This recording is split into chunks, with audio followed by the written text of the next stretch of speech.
Sa mapagpalaya po sa ating lahat, mga kaibigan, ito po ang kawal ng demokrasya, Kawal di Carbonell, nagsasabing Bismillahirrahmanirrahim, Allahu Akbar.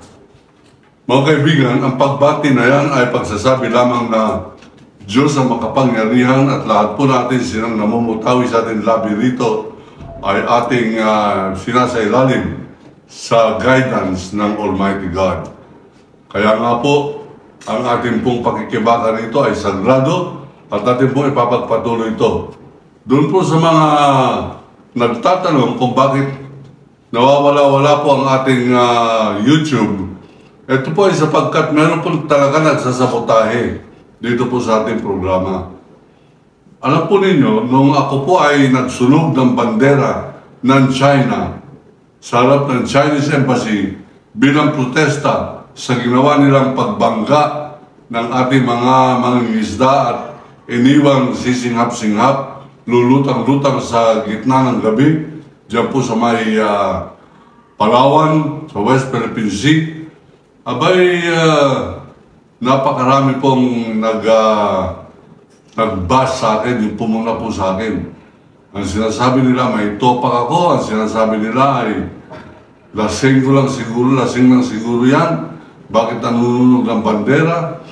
Marami po silang sinasabi. Pati po itong pagiging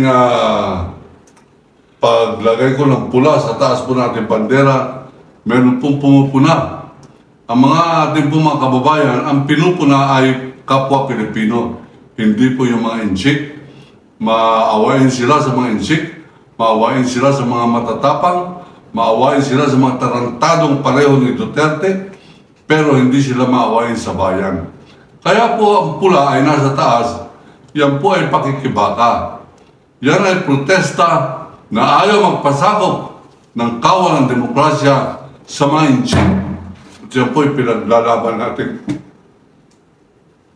Ito pong ating programa, mga kaibigan, ay nakikisa kay Marcos sapagkat nais natin manindigan si Marcos. Manindigan ka, Marcos, laban sa China. Yan pong kahilingan natin. Wala po tayong hinihingi, wala po tayong mga pabuya, wala po tayong pagsisipsip, wala tayong mga parinig na magpapabuya tayo at magpapalakas at ating ibabandera ang kanyang presidency. Ang ating kahilingan lamang, manindigan ka, Marcos, laban sa China. Binababoy na tayo ng China, masyado tayo inaapi. Abay, walang saysay ito pong kongreso natin. Mga inutil na congressman, walang saysay, mga mandarambong lamang sa sweldo, sa buwis ng ating pong mga mamamayan. Ito pong ating Senado, pinapakita nila, mabuti na lamang merong hontiveros, kahit na meron tayo mga bulok na mga senador dyan, pareho nitong si Bulok Bato de la Rosa, napakabulok itong kalbo nito, wala pa naman palang utak, at itong napakakorap na assistant ni Duterte, atsoy ni Duterte, naging senador, itong si Bongo, at itong magdanakaw na senador, na napatunayang nagnakaw sa na-policy scam na si Bong Revilla, at itong isa pang dalawang stupido pang senador, itong artista black na si Robin Padilla, si Lito Lapid, at Jingo Estrada. Yan po yung mga artista black, mga nagpapatawa lamang sa pelikula, ginawang senador, ginawang tagapagbalangkas ng batas. Anong klaseng bansa ito? Anong klase mga tao, anong klase mga botante ito? Nagkakaroon tayo ng Mayor Alice Goa na biglang-bigla naging alkalde. Bakit? Sapagkat korap ang Comelec at wala tayong ginagawang pagpaparusa hanggang ngayon dyan sa mga mandarambong na yan sa Comelec. Kahit na yung Comelec po doon sa Kulyon, Palawan, abay halatang nakakiling doon po sa magnanakaw na alkalde, abay namamayagpag pa rin hanggang ngayon. At ang kini-question pa, pagka merong media na pupunta riyan, bakit daw walang nameplate? Estupido itong comment na ito. Diyan po sa Koryon. Ang iyong trabaho dyan ay pagbutihin, maging kapanipaniwala ang halalan. Hindi yung pag-check ng nameplate ng media. Stupido. Ito bang gobyerno natin ay panay ka-stupidoan na mula nung naupo bilang Pangulo, napaka-stupido at napaka-traidor at napakaduwag na Pangulo ng pangalan Rodrigo Roa Duterte? Nakalipas na po yan. Bakit hanggang ngayon hindi napaparusahan yan? Bakit hanggang ngayon hindi pinapanagot dahil sa napakaraming pinatay? Sapagkat ang ating justisya hindi umaandar sa Pilipinas. Yan ay dahilan, ayan ang dahilan kung bakit meron po tayong demanda laban kay Duterte, crimes against humanity sa International Criminal Court, sapagkat ang hustisya sa Pilipinas ay hindi gumagana para sa katarungan. Gumagana ito para sa korupsyon. Kaya nga po namamayagpag dito po sa ating bansa ang mga sindikato na pareho nila Michael Yang, sindikato na insik, Richard Lim, mga sindikato, mafia, yakuza ng insik. Pinapabayaan natin. Bakit? Sapagkat ang ating judicial system ay corrupt, sapagkat ang ating mga Department of Justice ay inutil. Kung sino man sekretarya, ang pangalan yata ay Boying Rimulya, inutil yung prosecution na yan.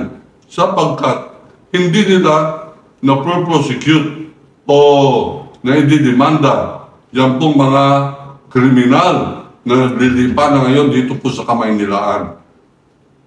Yung Michael Yang, mga kaibigan, napakalaking drug lord dyan sa Davao. Nahuli yan ni Colonel Eduardo Asierto bilang may-ari ng pinakamalaking Shabu Laboratory sa Davao. Dinimanda niya. Abay, walang nangyari sa demanda.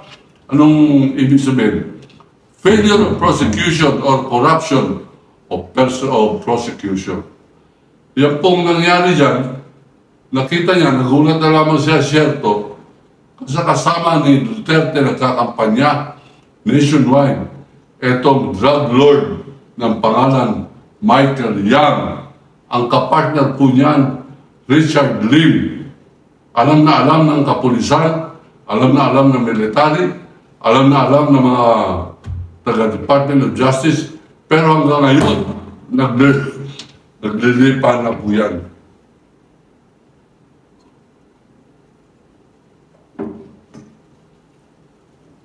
Namamayagpag.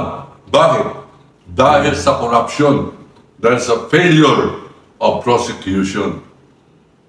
Kung tayo po ay inaapi masyado dyan po sa karagatan ng West Philippine Sea na nasasakupan ng ating pong exclusive economic zone, nanalo na po tayo dyan sa kaso na yan. Pero may mga estupidong senador nagsasabing, how can we implement it? Sino ba yung senador na yun? The Senate President nung araw? Si Soto. Bobo. How do we implement that? How do we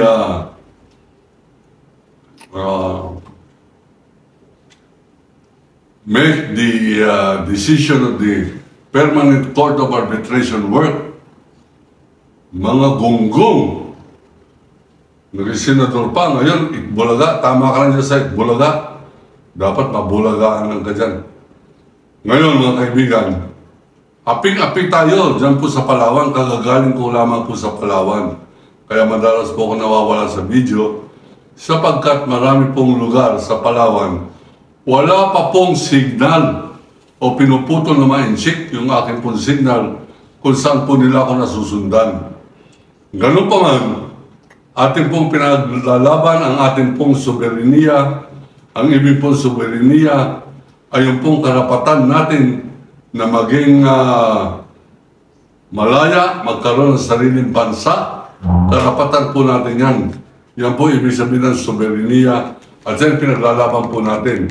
Yan po yung tinampalasan ng China, harapan, gawa ng gonggong na dating Pangulong si Duterte na kumampi sa China harapan. sa harap natin, sa harap ng mga 100 Pilipino ay kumakampi si Duterte at ang kanyang mga tauhan, kanyang cabinet member. Ginawa pang cabinet member yung isang criminal syndicate head ng pangalan Michael Yang.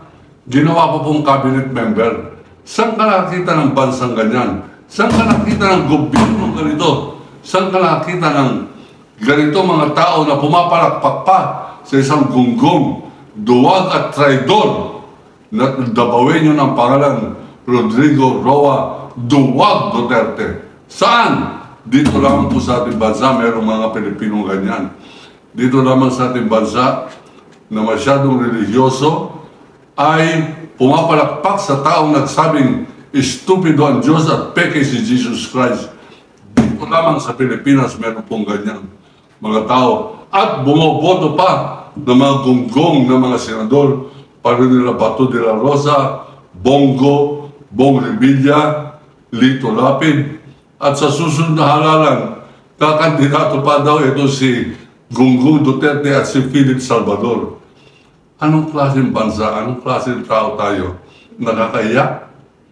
Tinawagan po ako ng isa kong kapwa international journalist na galing po kami nagkasama po kami sa Baghdad nung panahon na binobomba ng mga Amerikano ang kaawa-awa mga Baghdadi na wala namang kasalanan sa World Trade Center.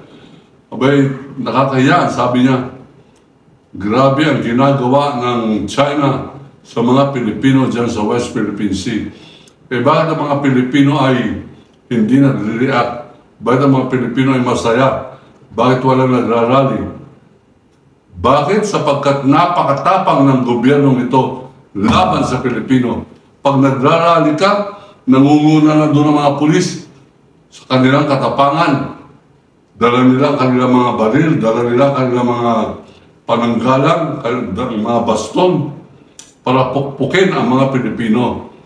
Pagdating sa West Philippine Sea, tiklop ang ating pong military, tiklop ang ating mga pulis, hindi po lumalaban sa mga sindikato ng Inchik dito sa kalupaan. Ang Navy natin at Army hindi rin lumalaban sa ginagawang pang-abuso, pang-api at panggagapi ng China sa ating mga kababayan. Meron pa ba tayong gobyerno? Meron po, kaya lang kung napakabastos, napakasalbahin ng nakaraang gobyerno, ito po naman ngayon ay mukhang napakaduwag. Manindigan ka, Marcos, sapagkat hinihintay ng taong bayan ang isang leader. Kinakailangan meron tayong leader. Kaya ultimo ako ay susuporta sa iyo. Pero manindigan ka sa bansa. Yan po ang ating pong panawagan. Ako po ang kawal ng demokrasya, kawal ni Carbonell, sinasabi nagpapaiwan ng ating pong bilin. Ipapagpatuloy po natin ang ating pakikibaka. Ako po ang bagong Pangulo o Chairman ng Koalisyon kontra China. Ang shortcut po sa amin ay kontra. Kami po yung para sa Nicaragua na guerrilla sapagkat ayaw lumaban ng military sa China. Tayo po ang mangunguna sa pakikipaglaban sa China. Pag hindi po natin sila kaya sa West Philippine Sea sapagkat wala tayong barko, dito po sa kalupaan natin sila lalabanan, tatapatan sapagkat mga kriminal ang kanilang activities dito. Pinapakita nilang ultimo sa urbanidad, sa urban areas, sila ang mga namamayagpag. Hindi po natin papayagan yan. Let us make their life share miserable. You help me, we help you. I help you. We help each other. Let's help this country. Yan po ang ating pong panawagan. Ako po si Kawaldi Carbonell, kawal ng demokrasya nagsasabing iniibig ko ang Pilipinas.